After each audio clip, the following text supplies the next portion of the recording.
L'homme est né libre et partout, il est dans les fers. Cette célèbre citation de Jean-Jacques Rousseau est porteuse de changement. Elle nous invite à confronter la réalité qui nous entoure à la vision d'un monde plus juste, plus libre.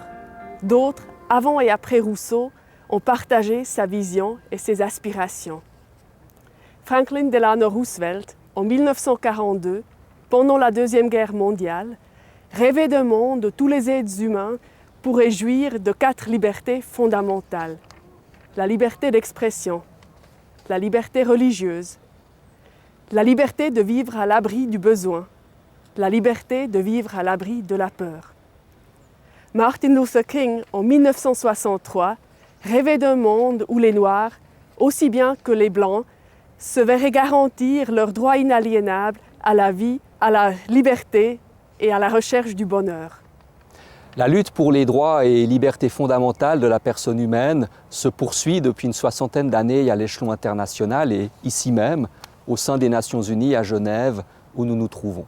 Alors, la liberté telle que protégée par les droits de l'homme, c'est bien sûr le droit de vivre, le droit à la vie, l'interdiction de la torture, de l'esclavage, la protection de la liberté personnelle ou de la liberté de s'exprimer. Mais plus largement, c'est permettre à l'être humain de se situer, de s'intégrer et de s'épanouir dans un environnement respectueux de son identité et de son intégrité. Ma collègue Maya Ertig-Randall et moi-même vous invitons à découvrir pendant 8 semaines le monde vaste et complexe des droits de l'homme. Des intervenants externes nous accompagneront tout au long de notre parcours et partageront avec nous leur expertise et leur expérience. Ensemble, nous allons explorer de multiples questions, notamment pourquoi les droits de l'homme sont-ils importants? Quelles sont leurs caractéristiques, leurs fondements philosophiques et historiques? Comment rendre ces droits effectifs? Quels mécanismes et instruments existent qui visent à les protéger? L'actualité nous donnera l'occasion de mettre en œuvre les principes étudiés. Nous nous interrogerons par exemple sur comment résoudre un conflit opposant d'une part la liberté d'expression et d'autre part la protection de la sphère privée. Ou comment la lutte contre le terrorisme permet-elle de relativiser le droit à la liberté et à la sûreté?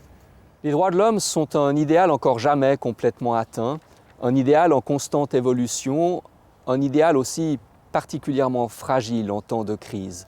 Ce cours introductif, c'est notre objectif, vous donnera les clés pour comprendre les droits de l'homme. Les connaissances acquises vous permettront de contribuer de façon avisée et constructive au débat et à la protection des droits de la personne humaine. Pour briser les fers qu'évoque Rousseau, nous pouvons et nous devons faire mieux.